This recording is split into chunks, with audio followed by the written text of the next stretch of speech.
Krishna. So we're next to some water. I don't know if you can see that. It's actually a little tiny waterfall type thing. Where are we? Rickmansworth? Aquadrome. Aquadrome. Yeah. So if you know where we are, go on there. This is our first time here. We just, because it's kind of a nice day. It was really sunny earlier, but now it's a little overcast, but nice day to venture out. So, all right, here we are to read. Where are we at? Canto 4, Chapter 1, Text 58. No, 57. Thanks. Yeah, 57. Om Namo Bhagavate Vasudevaya. Om Namo Bhagavate Vasudevaya. Om Namo Bhagavate Vasudevaya. Text 57. Let that Supreme Personality of Godhead, who is understood by truly authorized Vedic literature and who has created peace and prosperity to destroy all calamities of the created world, be kind enough to bestow his glance upon the demigods. His merciful glance can supersede the beauty of the spotless lotus flower, which is the home of the goddess of fortune. The Supreme Personality of Godhead, who is the origin of the cosmic manifestation, is covered by the wonderful activities of material nature, just as outer space or the illumination of the sun and moon is sometimes covered by clouds or dust. It is very difficult to find the origin of the cosmic manifestation. Therefore, material scientists conclude that nature is the ultimate cause of all manifestations. But from Sastra or authentic literature like Bhagavad Gita and other Vedic scriptures, we understand that behind this wonderful cosmic manifestation is the Supreme Personality of Godhead. Hello.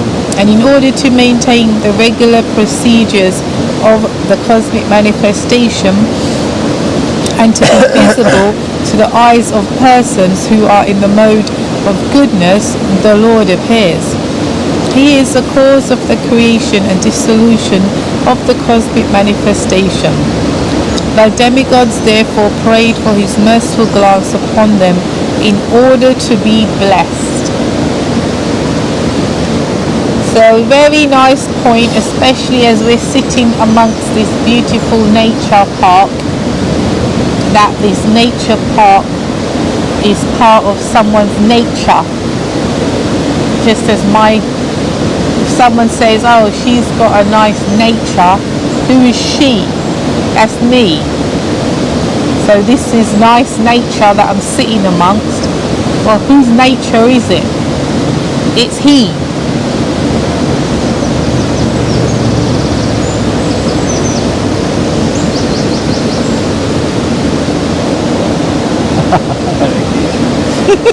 Text 58. Maitreya said, O Vidura, thus the demigods worship with prayers the Supreme Personality of Godhead appearing as the sage Narayan. The Lord glanced upon them with mercy and then departed for Gandhamadana hill. Text 59. That Narayan Rishi, who is a partial expansion of Krishna, has now appeared in the dynasties of Yadu and Kuru in the forms of Krishna and Arjuna, remember I said that before, respectively, to mitigate the burden of the world. Purport. Narayan is the Supreme Personality of Godhead, and Nara is a part of the Supreme Personality of Godhead, Narayan. Thus, the energy and the energetic together are the Supreme Personality of Godhead. Maitreya informed Vidura that Nara, the portion of Narayan, had appeared in the family of the Kurus and that Narayan, the plenary expansion of Krishna, had come as Krishna, the Supreme Personality of Godhead, with the purpose of delivering suffering humanity from the pangs of material burdens. In other words, Narayan Rishi was now present in the world in the forms of Krishna and Arjuna. Wonderful.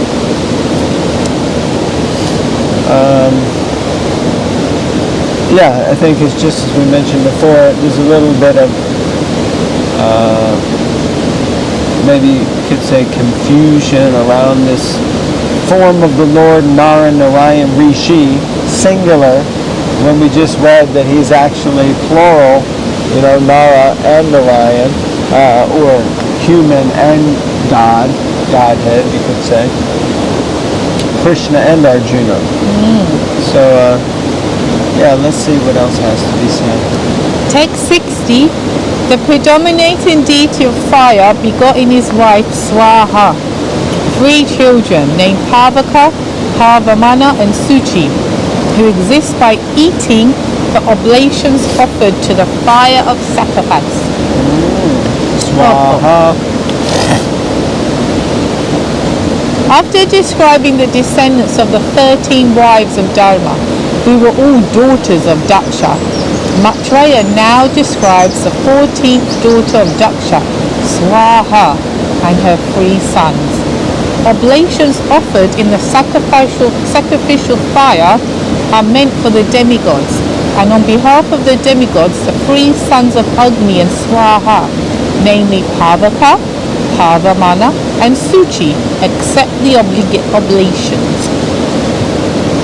Well, isn't that interesting? Especially because you do a lot of fire sacrifices. There's a fire starter, and we obviously do a lot of swaha in the fire. So now we can understand that swaha is who? Is the wife of the deity of fire. Name? I don't know. It doesn't say the name. You should know the name of the deity of fire. Vishnu. Hare Krishna. Agni. Thank you very much. Oh yeah.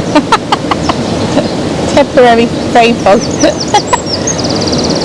And they got 3 sons, Pavaka, Pavamana and Suchi. There you go, fact finding. Okay.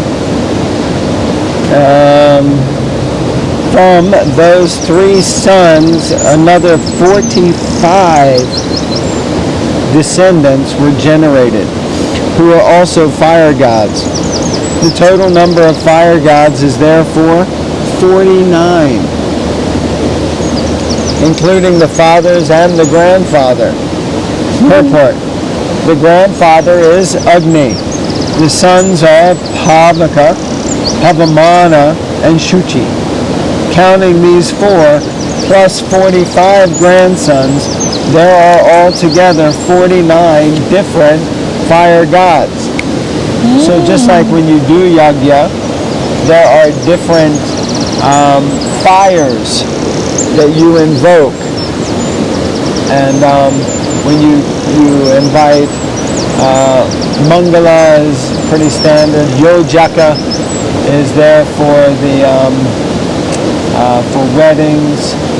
You can invite Nishringa for Nishringa Yagya. So you can invite different fire gods or different predominating deities of fire to be the acceptors of oblations into the fire. So like that. I didn't remember reading this before, and it's interesting though. We were discussing this the other day when we were teaching Bhakti Shastri at the Manor. First day of Bhakti Shastri, by the way. Anyone who's keen and interested to do Bhakti Shastri, we're teaching the first unit, 6 chapters of the Gita. Yeah, every Sunday at the Manor. Every Sunday at the Manor, 10 till 1 a.m. or p.m. Well, Yeah. AM to 10 PM. a.m. to p.m., 1 p.m. But anyway, so because we were discussing, Reading. having read, the book 1, 2, 3, 4, 5 times, you always discover something new, depending on where you're at in your own spiritual life. So like that. So reading this now is like, oh, okay, wow, I didn't remember it mentioning this, but before it just was like another fact with so many facts that don't make sense or I can't relate to. So like that. Anyway, nice.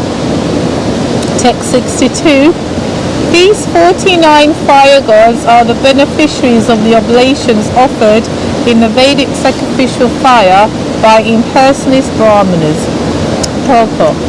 Impersonalists who perform Vedic fruitive sacrifices are attracted to the various fire gods and offer oblations in their name. The 49 fire gods are described herein. So now we're going to hear about them. Okay, so text 63. The Agni Swatas, the Barhishadas, and the Somyas, and the Ajapas are the Pitas. They are either Sagnika or Naragnika. The wife of all these Pitas is Swada, who is the daughter of King Daksha. So I hope you all got that. You will be tested later. Text 64. Swada, who is offered to the Pitas, begot 2 daughters named Vayuna and Dadani, both of whom were impersonalists and were expert in transcendental and Vedic knowledge. So even though they were expert in transcendental and Vedic knowledge, they were still impersonalists. Didn't seem to make sense because we think transcendental Vedic knowledge, all that means the personal form of Godhead, the Krishna. But transcendence can occur even on the impersonal platforms like that. Text 65. The 16th daughter, whose name was Sati, was the wife of Lord Shiva. She could not produce a child, although she always faithfully engaged in the service of her husband. Well, there you go. Sometimes devotees, mothers, they express their challenge and difficulty in being able to conceive or give birth to a child. They want to have a child. But here we see even Parvati, Mother Parvati had her own challenges with doing that. But she was always faithfully engaged in the service of her husband. And trying to see. Yeah, I don't see husband in the translation. Anyhow. Okay, 66. And this is the last verse, and it has a purport, the last verse of the chapter, and then we'll finish with that, and we'll start next time, chapter 2, which is my wife's favorite verse and chapter in the whole wide world. Confirmed, even the birds are singing. Yeah, that's so loud. Okay, so text 66, is that what I said? Yeah. Just speak up, because even I can't hear you. Well, I think the thing is that because the water is so loud behind us, that we're talking loud, but we got the mics right here, so I'm thinking it might be very loud on this thing. I hope you can hear us. We hope you can hear us. It's because I can't hear him. Okay. Okay, so I'll talk a little louder, and if it sounds like I'm screaming, it's because I am. Translation, verse 66, first chapter, 4th canto. The reason is that Sati's father, Daksha, used to rebuke Lord Shiva in spite of Shiva's faultlessness. Consequently, before attaining a mature age, Sati gave up her body by dint of yogic, mystic power. Purport.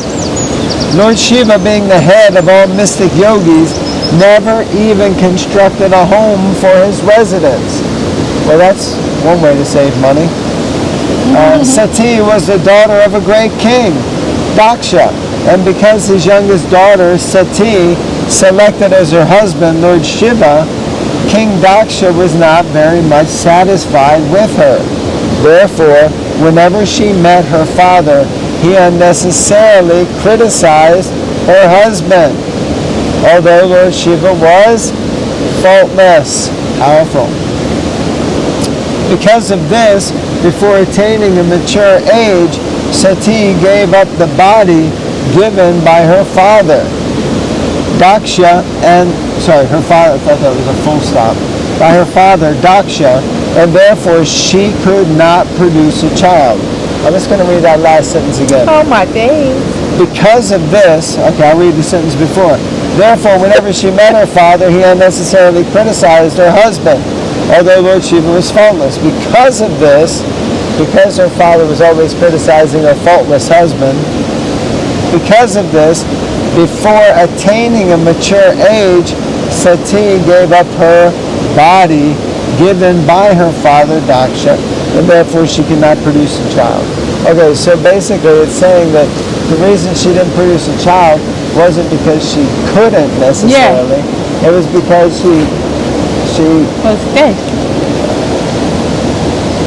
Okay, yeah, that's easy. She was dead. So yeah, so she gave up her body, because of her father's rebuking of her husband. Thus end the Bhaktivedanta purports of the 4th canto, 1st chapter of the Srimad Bhagavatam, entitled Genealogical Table of the Daughters of Manu. You were going to say something? Hare Krishna. Okay, so we'll see you all later. Thank you for tuning in, and hopefully the summer will be full of adventurous reading, and as we move through the 4th canto. Haribol, all glories to Srila Prabhupada, all glories to the Granth Raj Srimad Bhagavatam. Hari Hari. Haribol.